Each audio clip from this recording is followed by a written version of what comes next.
Hello everyone and welcome to Morning Coffee Break. I hope everybody's having a great day so far. It's Wednesday, September 4th. Currently it's 62 degrees. High today 79. Finally broke that 80 barrier.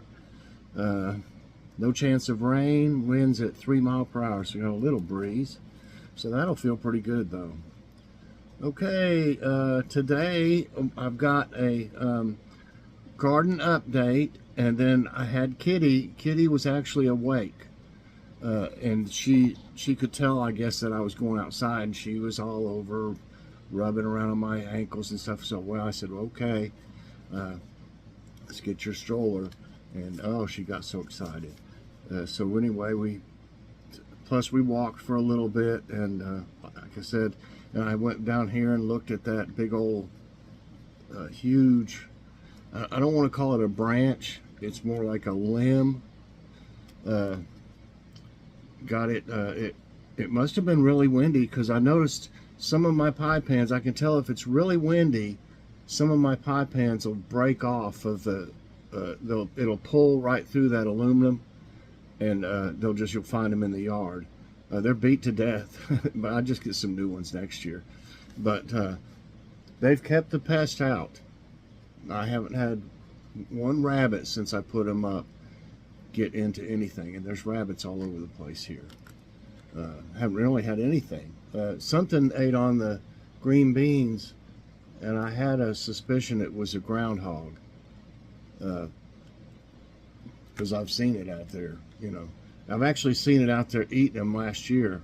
It was I put a little trellis around it in the middle one, and it climbed up on that little trellis, and this was just Dollar Tree trellises, nothing, you know, real sturdy, and it was hanging by its feet with its head down in the green beans. So I said a lot of the tops were gone, but I've already harvested all the green beans from that one anyway that we need. But either that or I don't think those bugs can eat the stems. They eat the leaves. The bugs that get on the green beans, they just eat the leaves. They don't even hardly eat the green beans any. A little bit, but not much. They really seem more interested in the leaves. So I don't really know what. I didn't see anything eating on it, so I don't know what ate on those leaves. I mean on the little branches, you know. All the ends are chewed off, you can tell. But it hadn't got into the other ones I got planted, and I got some of them the other day. So we're gonna have green beans and probably put some potatoes in them, little potatoes or something. We need to have them. Okay, so yeah, it was like a garden update and let's walk and talk with Kitty. So that'll come out today. The garden for this time of year, it's actually doing pretty good. I got lots of big carrots out there for whenever we need them. We're gonna, when we roast some vegetables, I'm gonna put carrots from the garden in it. And there's a lot of smaller ones that'll keep growing. I mean, you can grow carrots in colder weather, you know, so they could. I could have probably planted some more if I'd wanted to, but I got a bunch of them out there. What's for dinner? Not really sure. Hadn't really decided yet. So let's see what the jokes are today.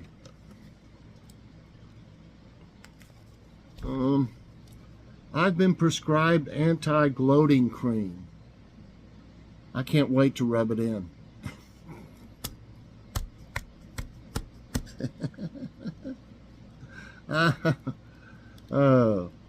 A woman took her dog to the parlor for a haircut and asked what it would cost. Being told that it would cost her $50, she was outraged. I only pay $30 for my own haircut, she said. The groomer replied, that may be true, but then you don't bite, do you? So a little bit of hazard pay, I guess. That's funny. Okay, and the thought of the day from Ashley Montagu. The moments of happiness we enjoy take us by surprise It is not that we seize them, but that they seize us. Okay. And if you ever see me shaking a little bit, like it's not my head shaking, I have a habit of shaking my legs back and forth. I've done it ever since I was a kid. Like if I'm just sitting still, I can't sit still, I guess. I just have to be doing, my legs have to be moving or something. Okay, so let's see what trivia time. I saw it here. I thought this might be interesting. It is trivia between two slices of bread. Play our iconic sandwiches quiz. Maybe I'll get hungry, it sounds like, on this one. Take quiz. Okay. What's the name given in the United Kingdom to grilled cheese sandwiches? And I think that I've heard this before from some friends that have YouTube channels, I believe it was, or a YouTube channel, and I've heard it on TV, I think, before too. But anyway, the answers are toasty, bunny, basket, cheesy. I'd love to have me one of them baskets with extra basket. But make sure the bunny is very hot and toasted. Give me a cheesy. No, it's a toasty, I think. Yes. The classic toasted sandwich with cheese is called a toasty in the UK. Toasties in Great Britain can have a variety of cheese on them, but often most common are cheddar-like cheeses. Yes. What does the B... Oh, come on. Now, I hope these aren't going to be this easy. Everybody knows what a BLT is, right? Okay, well, I'm going to pass on this one. Because it's what does the BLT and the BLT sandwich stand for? Blue cheese, lardons, and toast. Bread, lettuce, tuna. Basil, lime, turkey. Or bacon, less tomato. I just had to go through that because show how goofy they are. I'm not using this one. It's a joke. Next question. Well, okay, I don't know if I really know this. Maybe y'all do. Which Florida cities share a rivalry over their famous Cuban sandwiches? Miami and Tampa, Orlando and Jacksonville, St. Augustine and Destin, Sarasota and Daytona Beach. Ooh, man. Oh, what Florida cities have a share a rivalry over? I don't even know. Miami and Tampa is my guess. Hey, that's right. That was a guess. The Cuban sandwich is at the center of a long-running friendly rivalry between Miami and Tampa. As part of the rivalry, the historic Tampa Cuban sandwich was designated the signature sandwich of the city of Tampa. Well,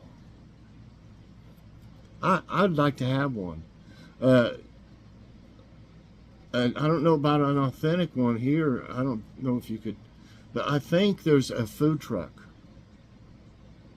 that the guy, I believe he's Cuban, or he has Cuban food. Anyway, I don't, I've never got it, but I've seen it and stuff. So, and I've seen the guy. He doesn't live really that far from here, for that matter. Okay.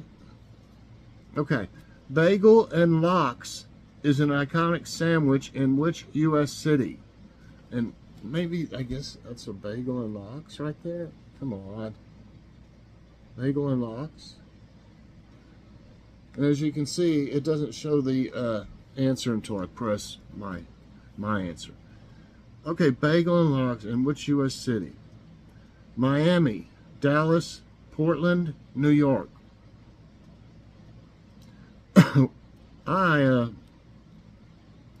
I think it's New York. That's right. Oh, my throat's a little. Okay. Oh, I didn't read the thing. Wait a minute. Let me see if I can go back. No, it's not. Nope, I lost it. I should have read about the bagel and lox. Got an itch in my throat. Cheesesteak sandwiches are associated with which U.S. city? Boston. Ooh, that one looks good too, by the way. I make a mean cheesesteak.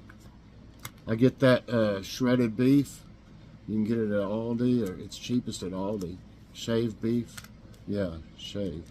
And make it, it's great. Anyway, and I use shredded provolone and mozzarella mixed. Okay, they're associated with which city? Boston, Philadelphia, New York, Chicago. Well, seeing as how they basically call them Philly cheesesteaks, that means Philadelphia. A cheesesteak, also known as a Philadelphia cheesesteak, Philly cheesesteak, cheesesteak sandwich, cheesesteak, or steak and cheese,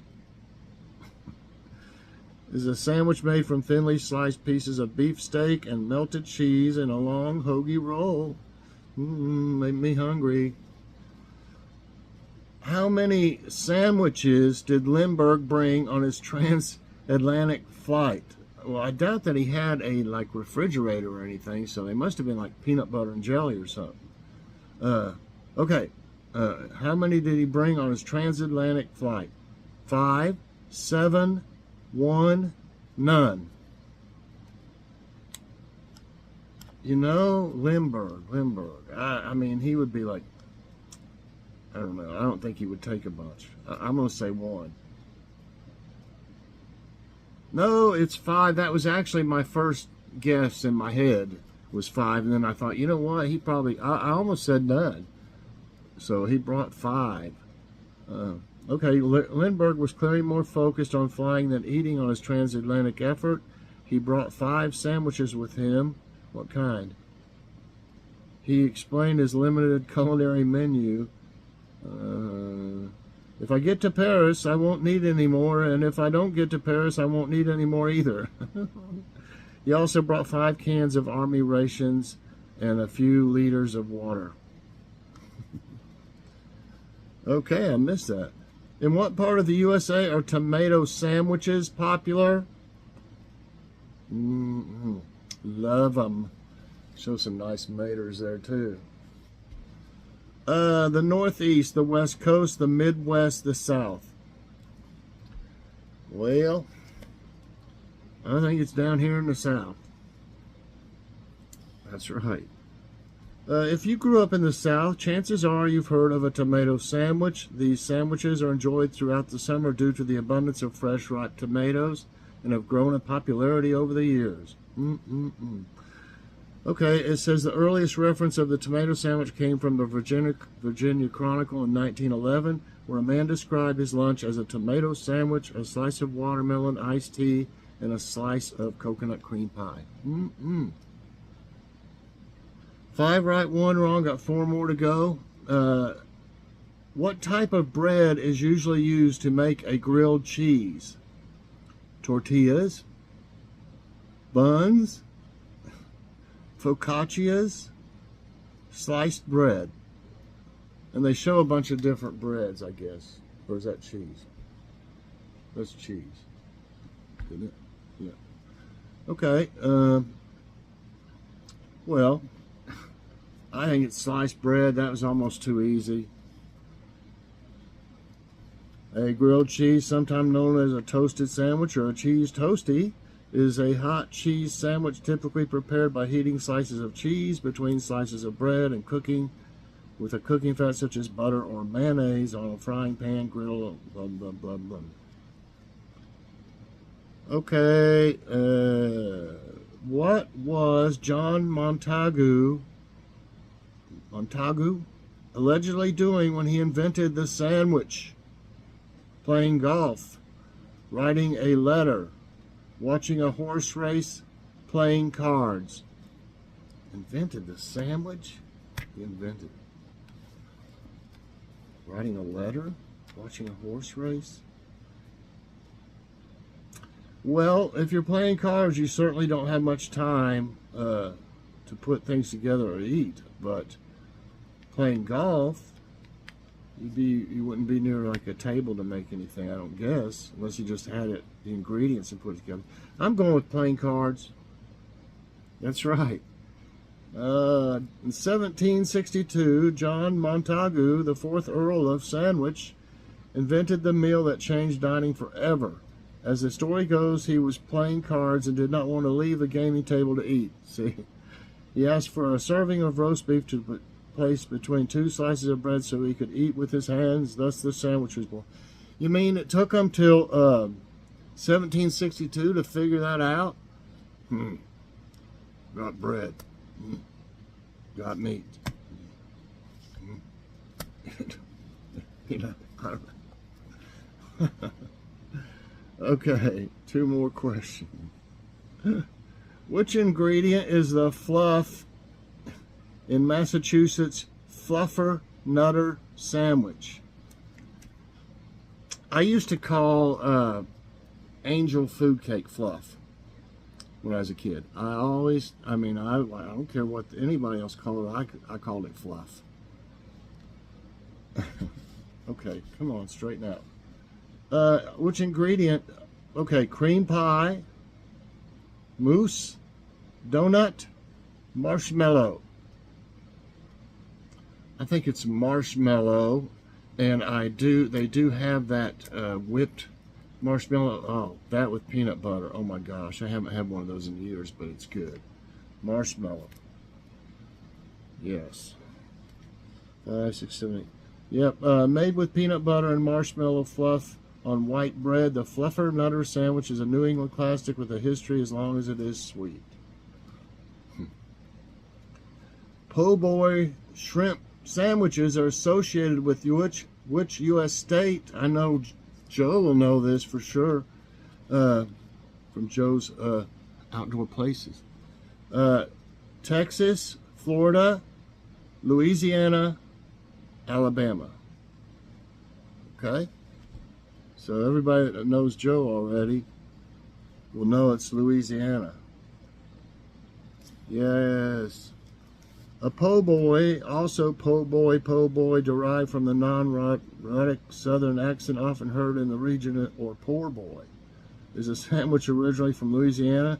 It almost always consists of meat, which is usually roast beef or some sort of fried seafood such as shrimp, crawfish, fish, oysters, or crab. And the meat is served on New Orleans French bread, known for its crispy crust and fluffy center. Oh, I want one.